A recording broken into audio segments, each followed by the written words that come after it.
Look, Frank, I want to welcome you to Pop Up Conversations. We're here in Toronto.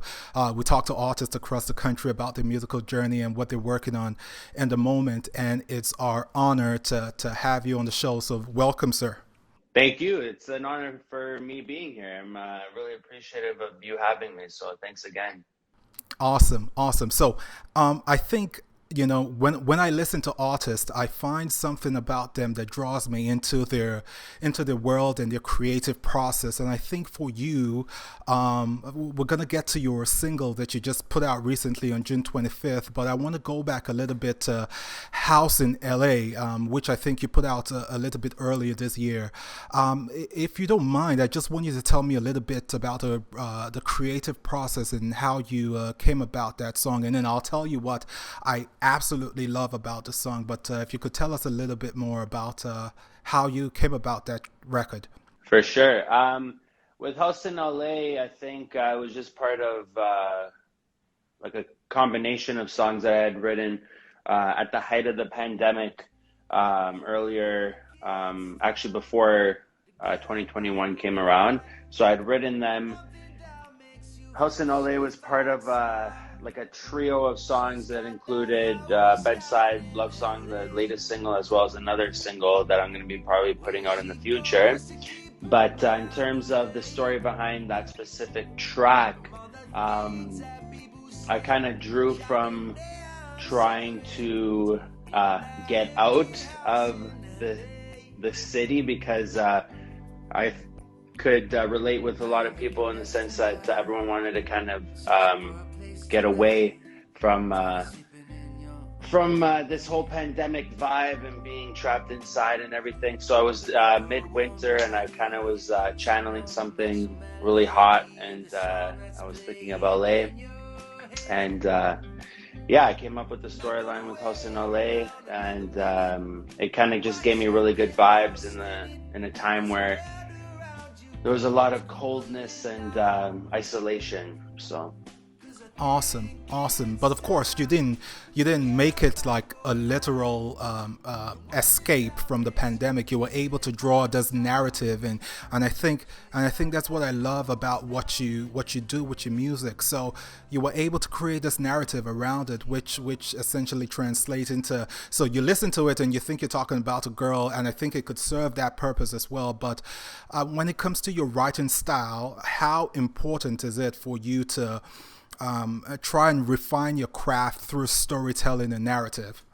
Yeah, I think you touched upon a good point there with, some people could have seen or listened to the song, and what they could have gathered from that was, it could have been about a girl. But I think that, especially when I write majority of my music, I'll use a main, I guess, character in this case, which would have been a girl in a relationship. But I mean, it's kind of fluid in the sense that it could be interpreted in so many different ways. The song, it doesn't necessarily have to be about what I'm actually singing. Like you can take what you want from the lyrics, and I think I definitely would love to, and I have left my songs up to interpretation for the listener. But in terms of my craft and developing my songwriting, I think I just never stop writing. I write every day, and I listen to other genres of music, and I try to pull influences from not just modern music, but as well as past music, Italian music, folk. Um, and yeah, I kind of just take ideas instrumentally from that, and then I move forward with the pen in my hand, and I try to create a story. So. Awesome, awesome. Which is a good segue. I was going to ask you because I've heard you talk about heritage, your heritage as an Italian being part of your inspiration, and you combining that with being Canadian as well. Do you find that that bears itself heavy when you start to write, or you've done it so many times and for so long that it just comes naturally, and whatever it is that comes from you from both sides of your heritage just flows into the music, or do you find it's an intentional stuff that you have to do? I think. when obviously I grew up in an Italian household, and I wouldn't see it as like a heavy burden on me. I think I'm extremely grateful for having the Italian culture part of my life at such a young age. And I think that listening to Italian music at my grandparents' house and even in my own home kind of just molded me into the songwriter that I am today. You know, I write Italian music as well. I don't have that much out. I do have a single out, Okay Dolce. But I think if it wasn't for my heritage or the culture that I was brought up in, I probably wouldn't even have been here today as a songwriter, because personally, I think Italy is one of the most culturally rich countries in the world, and especially where my family's from in the South, I've drawn so much inspiration from the culture itself. So I think, if I didn't listen to those radio shows when I was growing up, I don't know where I'd be at today musically. Awesome, awesome. And so again, I love house in LA. What part of the creative process and the fantastic job that you were able to do with the lyrics and the writing is that I sense an undertone of melancholy with some of the things you do. It is hopeful, but underneath all of that, maybe it's the chord progression or whatever it is that you choose, but there's a certain level of sadness. I want to call it happy sadness. Would that be a right assessment of your music? Yeah, I think, you know what, I don't think someone's mentioned that before or even used that term. So I think that's dead on, exactly what I would call it, Okay. with happy sadness. Yeah, I don't know. Majority of my music is has got sad undertones to it, but not to the point where it's depressing. There is always a light at the end of the tunnel in the song. So I don't know. I think naturally I just draw upon sadness with my music, and sometimes it brings a more positive song. Sometimes it doesn't. So. Absolutely. No, I was listening to you all week, and I'm like, okay, when I got the opportunity to do this conversation, I was going to ask you about that. But that's cool. I think it brings a certain level of texture and richness to what you do, which is brilliant. Okay, let's talk about your current single, Bedside Love Song. I read somewhere, or probably I think I listened somewhere, that you typically release songs in like in a set or batches and whatnot. I want to talk about Bedside Love Song, which for some reason that title wasn't mentioned in the song itself. Am I right? Yeah, no, it wasn't. I mean, I think Bedside Love Song was just the title to help paint a picture of what is going on in the actual song itself. Okay. And as I had mentioned, I mean, yeah, I think usually when I write, they do come out in batches of 3, which makes it so hard for me to ever really put out. I want to put out an album one day, but I always end up writing these songs in 3 sets, and I think I don't know, sometimes it got such a different vibe from another. But yeah, Bedside Love Song, no, the title is not in the track. I think Bedside is mentioned in it, but not Love Song. So yes. Okay, and was that from a real experience of yours? I listened to. Is that from something that happened in your life or a place that you were in? Yeah, I mean, I think it's a generalization of a situation that I may have been, but like I said again, I mean, it's always up to interpretation. So the Bedside Love Song is kind of a song that is trying to encapsulate a certain moment in time of just pureness. And I know that in today's world, especially with social media and everything, it's such a fast paced society where we don't really kind of stop and smell the roses. But with Bedside Love Song, I think the whole vibe around the track was that it entails 2 people in a moment that no one else probably would have known existed between those 2 people.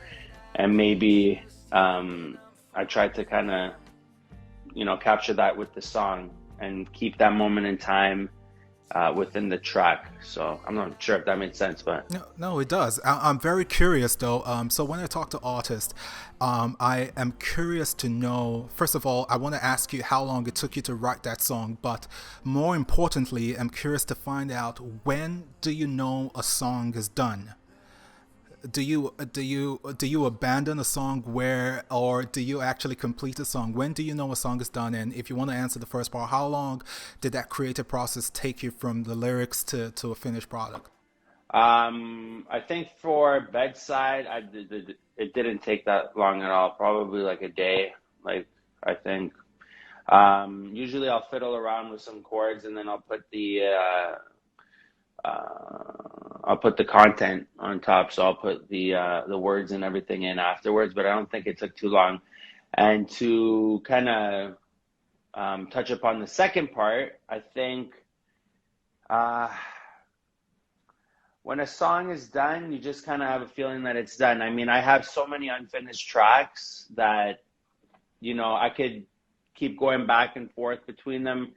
But I mean, if it's not being finished naturally, it's not going to be done naturally. So I kind of just let it go. And then when I'm in a vibe, I'll just try to touch back upon it and then let it run its course. If it wants to play ball with me, then I'll play ball with it. But if it doesn't, then I'm not going to force it to come out. So it's kind of weird. But yeah, I mean, I think a song is finished when you just have a gut feeling. Like, I try my best not to base my song's completion off of what I hear on the radio or whatever. I don't want to make it seem as though, okay, it has this verse, it has this chorus, it has this bridge. I don't base it off of that. If it feels complete to me, then it'll be finished. And then I'll have my song finished, and then I'll bring it to the producer, and we'll write some more instrumentation for it. And sometimes in the studio, we'll create a little bit more of a vibe with the song, maybe add in some more instrumentation, but usually it doesn't change much from when I left the room here. Gotcha, gotcha. Okay, so Frank, from what I'm hearing from you is that you are, or rather, you give me the vibe that you're a purist. Would that be Yeah, would that be a fair assessment? yeah, I guess so. I mean, if like, I mean, I'm not losing anything with putting the music out, right? So like, I'm not going to put something out that isn't a fair representation of who I am or what I'm trying to portray. So if it's not vibing with me, or if it's not right, then I'm not going to bother working on it. So Okay, so the next logical question would be, I know you have all of these influences. I read that you have Bon Iver as an influence, and Ray LaMontagne, and people like that, people who are iconic. So my question would be, what is it about um, um, what is it about you and just your creative process and your art that you guard so jealously and wouldn't let it be swayed by, like you said, what you hear on the radio? Because it's so easy to want to do that. It's so easy to gravitate. What is it about you that keeps you grounded and keeps you faithful to the kind of art that you create? wow, that is a amazing question. I think my perseverance as an artist, and since the time that I started writing my own music, is just a testament to um, how precious this is to me and in my life. I mean, songwriting is just like so natural for me, and it's something that I probably couldn't live without. But in terms of guarding something and something that I probably would find unique about myself that makes me want to continue with this is the fact that I don't know. I think I portray a significant amount of passion in my songwriting and my music as well as in my voice. I think that when I listen to other artists, they like some people have a unique voice, some don't, and when I listen back to my music, which is rare, and when I'm also singing, I'm like, okay, this isn't half bad, so I should continue with this. But but I think for sure it's like my voice is definitely not to sound like, you know, cocky or whatever, but I think my voice is something that I protect, and I think that is one of my best assets. So I mean, yeah.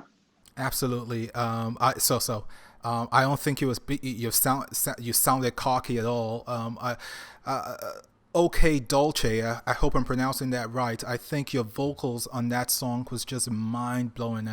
Even though I knew I was going to be talking to you about Bedside Love Song today, I came interacted with that music, and I haven't stopped listening to it ever since. So yeah. So again, I think I said it at the start of this conversation. I'm really honored to talk to you because it's it's rare that you find people who are very meticulous about their art and want it to sound a certain way. There's so much push and pull in the industry right now that you could start at one thing and start to go so far left, and you don't recognize your art or who you are anymore. And for that, I commend and I applaud your courage. So.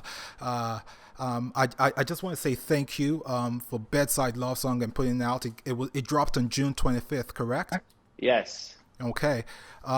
Congratulations for the single. What we're going to do here is going to do our best possible to try and highlight it and make people and push people to go listen to it, because I think it's a remarkable record. And I just want you to keep on doing what you're doing, sir. Thank you so much. No, thank you. Okay, for folks who are gonna watch this, where can we find your music, and can we find other things that you're up to or things that are forthcoming? My music can be found on all streaming platforms, including Spotify, Apple Music, Amazon Music. You can find me here on Instagram. Frank Moyo Music is my handle. My website's frankmoyo.com. You can just type in Frank Moyo in Google, and something will come up. And yeah, I think I've been in it for a while now. So I mean, like on Google, I'm pretty. I've got a bit of real estate on there. So I got you. I got you. I got you. Frank Moyo, it's been an honor and a pleasure to talk to you.